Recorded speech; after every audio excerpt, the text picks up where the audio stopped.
Décembre 2020, un crash. Pas seulement celui de votre console, mais celui d'une décennie de promesses. Cyberpunk 2077, le jeu qui devait définir une génération, est devenu une blague mondiale, un mème, le symbole d'une ambition démesurée et d'une communication désastreuse.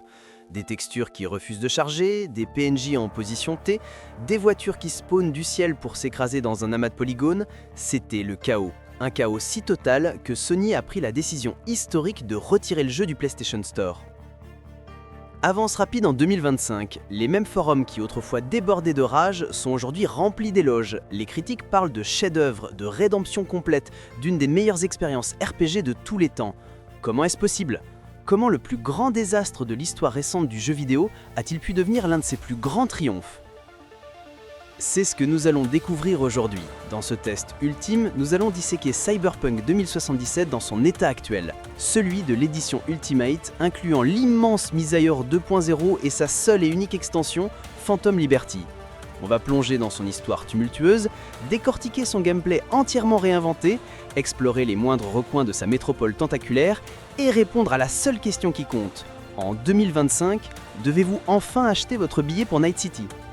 Car, et c'est la thèse de cette vidéo, Cyberpunk 2077 n'est pas seulement un jeu qui a été corrigé, c'est un jeu qui a été fondamentalement réinventé pour finalement tenir, et sur de nombreux points, même dépasser une grande partie de ses promesses initiales.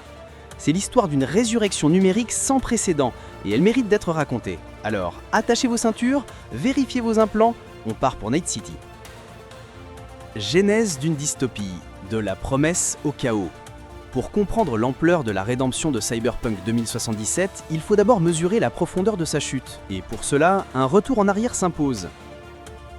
L'héritage de CD Projekt Red. En milieu des années 2015, CD Projekt Red n'était pas juste un studio de développement, c'était une légende. Auréolé du succès critique et commercial phénoménal de The Witcher 3 Wild Hunt, les développeurs polonais jouissaient d'un statut quasi divin auprès des joueurs. Chaque jeu, chaque extension était perçue comme un chef-d'œuvre de narration, de construction de monde et de respect du joueur. C'est sur ce terreau de confiance absolue qu'a germé une attente sans précédent pour leur prochain projet, un monstre annoncé dès 2011. Cyberpunk 2077. Basé sur le jeu de rôle papier culte de Mike Pondsmith, le projet était une ambition folle, créer un RPG en monde ouvert à la première personne, d'une immersion et d'une liberté jamais vues dans la mégalopole dystopique de Night City. Le marketing, savamment orchestré pendant près d'une décennie, a peint le portrait d'un jeu révolutionnaire, un RPG de nouvelle génération qui repousserait toutes les limites. Avec un budget estimé à plus de 313 millions de dollars, c'était l'un des jeux les plus chers jamais produits. L'attente était devenue messianique. Et puis, le 10 décembre 2020, après de multiples reports, le Messie est arrivé, et il était cassé. La sortie de Cyberpunk 2077 fut une débâcle historique, une catastrophe industrielle qui a secoué toute l'industrie. Sur PC haut de gamme, le jeu était magnifique, mais truffé de bugs. Mais sur les consoles de la génération précédente, la PlayStation 4 et la Xbox One, pour lesquelles des millions de copies avaient été vendues, la situation était apocalyptique. Le jeu était tout simplement injouable, des performances catastrophiques, des crashs constants, des graphismes d'une autre époque. Le scandale est éclaté lorsqu'on a appris que CD Projekt Red avait délibérément caché ses versions à la presse, ne fournissant que des codes pour des PC ultra puissants. Une communication trompeuse qui a brisé net la confiance des joueurs. Les conséquences furent immédiates et brutales. L'action en bourse de CD Projekt Red s'est effondrée, des poursuites judiciaires en recours collectif ont été lancées pour avoir trompé les investisseurs, et surtout l'image du studio adoré a été durablement ternie. La route de la rédemption. Face à ce désastre, beaucoup de studios auraient abandonné le navire. Mais le succès financier paradoxal du lancement, avec 13 millions de copies vendues en quelques jours grâce aux précommandes massives, a donné à CDPR les moyens de tenter l'impossible, réparer le jeu. Ce n'était pas seulement une question de business, c'était une question d'honneur, une obligation morale envers les millions de fans qui avaient cru en eux. S'en est suivi une campagne de rédemption, une reconstruction méticuleuse qui s'est étalée sur plusieurs années. Cette reconstruction n'a pas été un simple processus de correction de bugs. C'était une refonte stratégique en plusieurs phases. La phase de survie, 2021. Les premiers patchs, comme les versions 1.1, 1.2 et 1.3, étaient consacrés à éteindre les incendies les plus violents. Il s'agissait de stabiliser le jeu, de corriger les bugs les plus critiques qui empêchaient de jouer. Mais en coulisses, une opération bien plus cruciale avait lieu. Le patch 1.3, bien que peu spectaculaire en surface, a procédé à une refonte en profondeur du code du jeu. C'était une étape fondamentale et quasi invisible pour le joueur, mais c'est elle qui a posé les nouvelles fondations saines sur lesquelles le studio allait pouvoir reconstruire. La première renaissance, février 2022. Avec le patch 1.5, le jeu a enfin atteint l'état qu'il aurait dû avoir à sa sortie. L'IA des foules et de la police a été améliorée, des nouveaux appartements ont été ajoutés et il est enfin possible de modifier l'apparence de V en cours de partie. Le jeu est devenu un excellent RPG AAA. Le retour en grâce, septembre 2022. Le timing était parfait. La sortie de l'anime Cyberpunk Edge Runners sur Netflix a été un succès critique et populaire retentissant, créant un immense regain d'intérêt pour le jeu. Simultanément, le patch 1.6 a apporté des fonctionnalités de qualité de vie très demandées, comme la transmogrification, qui permet de choisir son apparence indépendamment des statistiques de ses vêtements. Une vague de positivité a déferlé sur le jeu, donnant à CDPR la seconde chance qu'ils attendaient. La révolution, septembre 2023. La mise à jour 2.0, déployée gratuitement juste avant la sortie de l'extension, n'était pas un patch. C'était une refonte complète, une réinvention de presque tous les systèmes de jeu. Les arbres de compétences, le cyberware, l'IA de la police, le combat en véhicule, tout a été repensé de fond en comble, transformant l'expérience de jeu en quelque chose de beaucoup plus profond, cohérent et gratifiant. C'est ce jeu, le jeu de la version 2.0 et de son extension que nous allons tester aujourd'hui. Un jeu qui a traversé l'enfer pour revenir plus fort que jamais. Bienvenue à Night City, plongé dans la mégapole. Avant même de parler de gameplay ou d'histoire, il faut parler d'elle, Night City. Car la ville n'est pas un simple décor, c'est le personnage principal de Cyberpunk 2077, l'une des métropoles les plus fascinantes et les mieux réalisées de toute l'histoire du jeu vidéo. Direction artistique et atmosphère. Dès les premières minutes, Night City frappe par sa densité et sa verticalité. Oubliez les plaines étendues de nombreux mondes ouverts, ici tout est superposé, écrasé, entrelacé. Des mégatours corporatistes qui percent les cieux pollués, aux ruelles sordides baignées de néon, la ville est un labyrinthe architectural qui mélange les styles. Le brutalisme froid des bâtiments gouvernementaux, le néo-kitsch tape à l'œil des quartiers riches et l'anthropisme fonctionnel des zones les plus pauvres. Cette architecture n'est pas qu'esthétique, elle sert un propos. La conception de la ville, supervisée par de véritables urbanistes, est une masterclass en design thématique. Les tours d'Arasaka ou de Militech ne sont pas juste hautes, elles sont conçues pour être oppressantes, pour vous faire sentir petit et insignifiant face au pouvoir écrasant des corporations. C'est un urbanisme de l'oppression. Mais au milieu de ce béton, la ville respire. Elle offre des hétérotopies, des espaces d'humanité, des marchés de rue animés où les gens discutent, des bars clandestins où se nouent des intrigues, des recoins où des musiciens jouent pour quelques édits. La ville raconte constamment des histoires à travers son environnement, récompensant le joueur qui prend le temps de marcher, d'écouter et d'observer. Graphisme et performance en 2025. En 2025, la vision artistique de Night City est enfin pleinement réalisée, grâce aux avancées technologiques et à des années d'optimisation. Sur PC, le jeu est une vitrine technologique.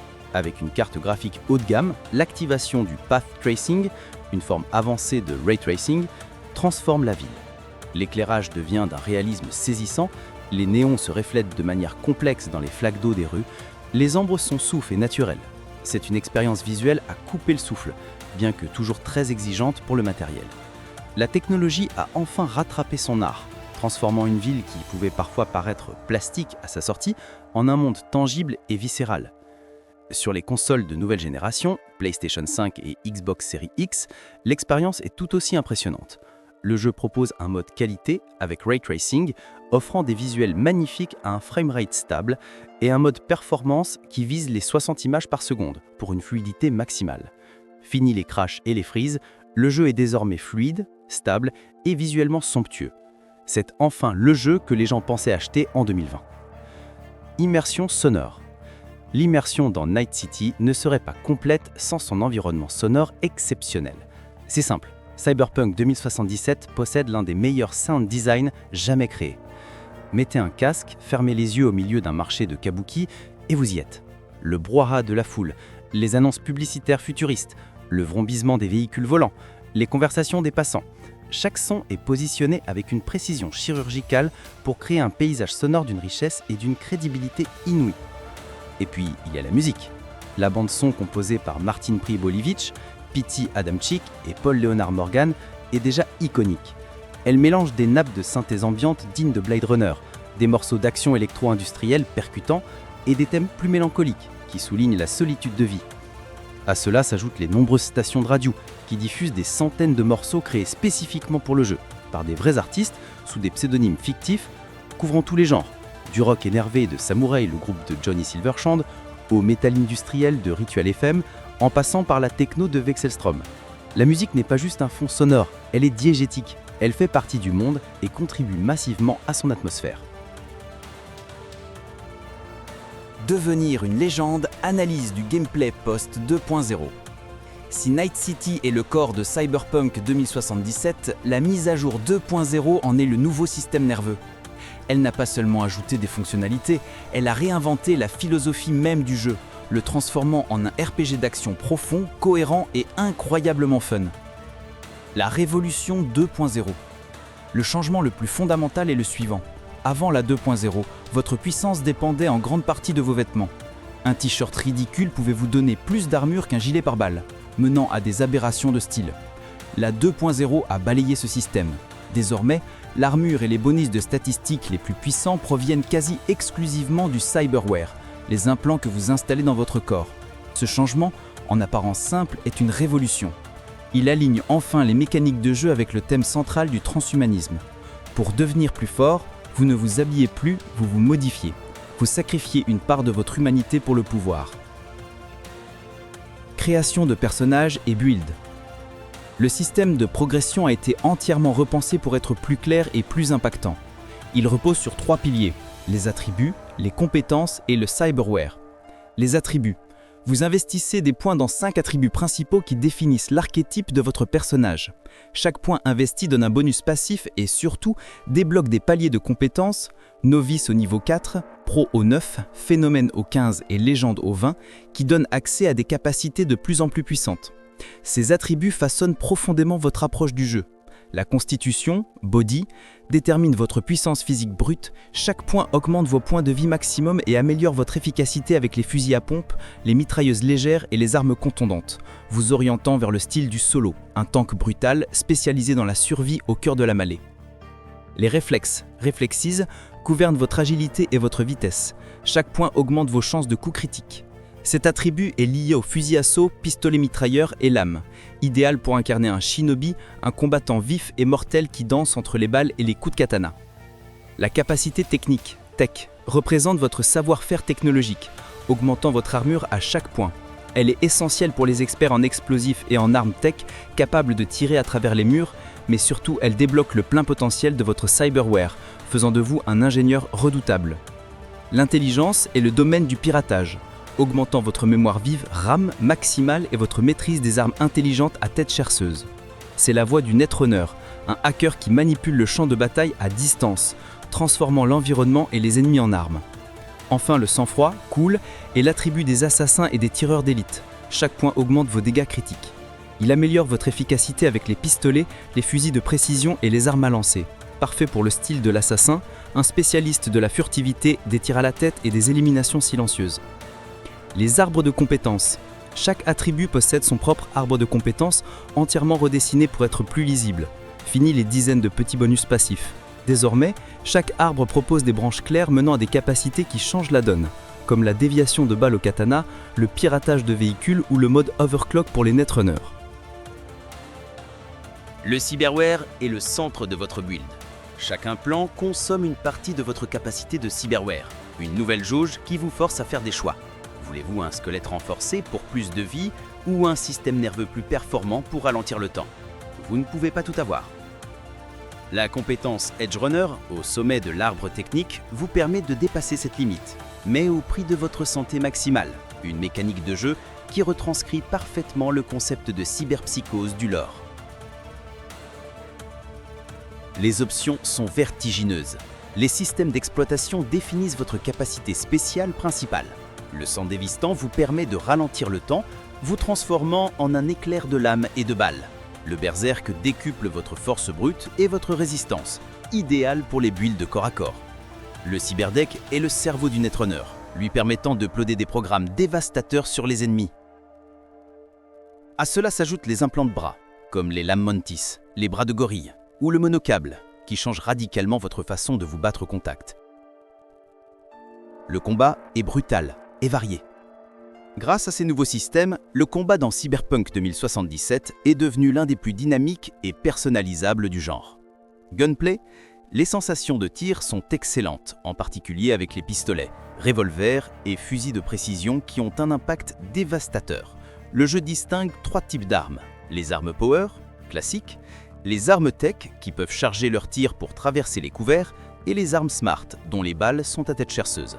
La refonte a également créé des synergies incroyables. Par exemple, un Netrunner avec un haut score d'intelligence verra ses armes smart devenir plus efficaces, créant des builds hybrides netgunner redoutables. Combat au corps à corps. Autrefois basique, le CAC est désormais profond et jouissif. Un build lame avec assez de points en réflexe peut défier les balles avec son katana, sprinter sur les ennemis et les démembrer dans un balai sanglant. Un build contondant peut frapper le sol pour créer une onde de choc en voyant valser les ennemis. Netrunning. Le piratage n'est plus une simple option furtive. En plein combat, vous pouvez mettre en file d'attente plusieurs quick hacks pour neutraliser un groupe d'ennemis, aveugler le premier, faire surchauffer les implants du second et forcer le troisième à se suicider, tout ça en quelques secondes. La nouvelle mécanique d'Overclock vous permet même d'utiliser vos hacks sans rame, en puisant directement dans votre barre de vie. Une stratégie à haut risque, mais potentiellement dévastatrice. Conduite et exploration. La conduite a été améliorée avec une physique plus agréable, bien qu'elle reste dans un registre arcade et moins réaliste qu'un grand Theft Auto. La variété de véhicules est immense, des hypercars luxueuses aux tacos des nomades. La mise à jour .0 a également introduit le combat en véhicule, vous permettant de tirer depuis votre voiture ou d'utiliser des véhicules armés. Une addition amusante, bien que situationnelle. L'exploration de la ville est ponctuée de nombreuses activités, les contrats de fixeurs, souvent scénarisés, les alertes du NCPD pour des affrontements rapides et la traque des cyberpsychoses, des mini-boss redoutables.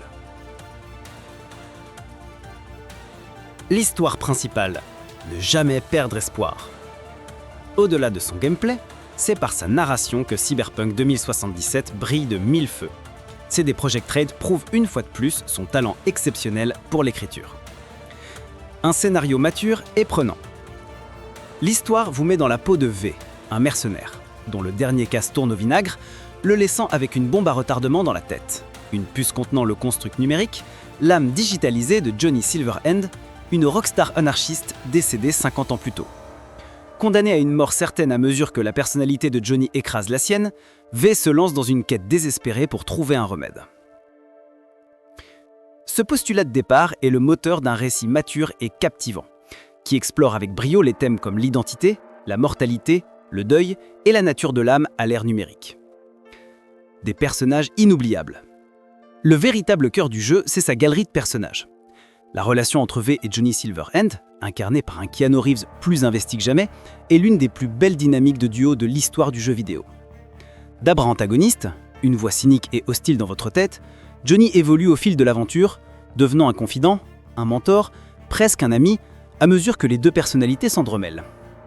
Autour de ce duo gravitent des personnages secondaires d'une profondeur et d'une humanité rares, que ce soit la nomade au grand cœur Panam Palmer, la braindance technicienne torturée Judy Alvarez, le fidèle et tragique ami Jackie Wells ou le samouraï corporatiste déchu Goro Takemura. Chaque personnage est magnifiquement écrit, doublé et animé. Leurs arcs narratifs personnels sont si développés qu'ils constituent des histoires à part entière, aussi, voire plus mémorables que la trame principale. Des quêtes secondaires exemplaires. Fidèle à sa réputation acquise sur The Witcher 3, CD Projekt Red a truffé Night City de quêtes secondaires d'une qualité exceptionnelle. Loin des simples quêtes FedEx, beaucoup d'entre elles sont de véritables aventures scénarisées, complexes et à fort enjeu émotionnel. Les suites de quêtes liées à Ponam ou Judy par exemple, sont des récits poignants sur la famille, la loyauté et l'amour qui s'étendent sur plusieurs heures. D'autres comme la troublante Sinnerman ou la paranoïaque Dreamon vous laisseront un souvenir impérissable et matière à réflexion longtemps après les avoir terminés. L'illusion du choix ? Il faut aborder une critique récurrente, l'impact des choix. Contrairement à ce que le marketing initial laissait entendre, Cyberpunk 2077 n'est pas un RPG où chaque dialogue bouleverse le cours de l'histoire. De nombreuses conversations offrent l'illusion de choix, menant à la même issue.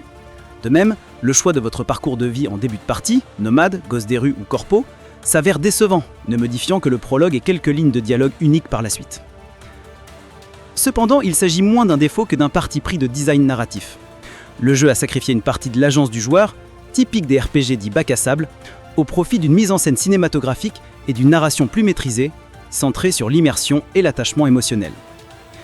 La force du jeu ne réside pas dans la création de votre propre histoire, mais de vivre l'histoire personnelle et poignante de V, à travers ses yeux. C'est une approche qui peut frustrer les puristes du RPG, mais qui permet de créer des moments de narration d'une intensité rare. Dossier spécial, Phantom Liberty, un chef-d'œuvre d'espionnage.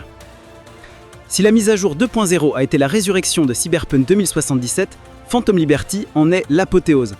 C'est plus qu'un simple DLC, c'est le point culminant de l'expérience, un thriller d'espionnage magistral qui condense et sublime tout ce que le jeu fait de mieux. Bienvenue à Dogtown. L'extension vous ouvre les portes d'un tout nouveau quartier, Dogtown. Ancien projet de villégiature de luxe abandonné, cette zone fortifiée de Pacifica est devenue une zone de non-droit, dirigée d'une main de fer par le colonel Kurt Hansen et sa milice privée, les Barghest. L'atmosphère y est encore plus dense, plus verticale et plus oppressive que dans le reste de Night City. C'est un dédale de bâtiments en ruine, de marchés noirs et de repères de mercenaires. Un Thunderdome sans foi ni loi, qui sert de décor parfait à une intrigue paranoïaque. CDPR a clairement appris de ses erreurs. En se concentrant sur une zone plus petite mais infiniment plus détaillée, le studio a créé un environnement qui fourmille de vie, de secrets et de storytelling environnemental, évitant la sensation de vide parfois présente dans le jeu de base. Un thriller d'espionnage paranoïaque. L'histoire débute lorsque V est contacté par une mystérieuse neutruneuse, Songbird, pour une mission de la plus haute importance.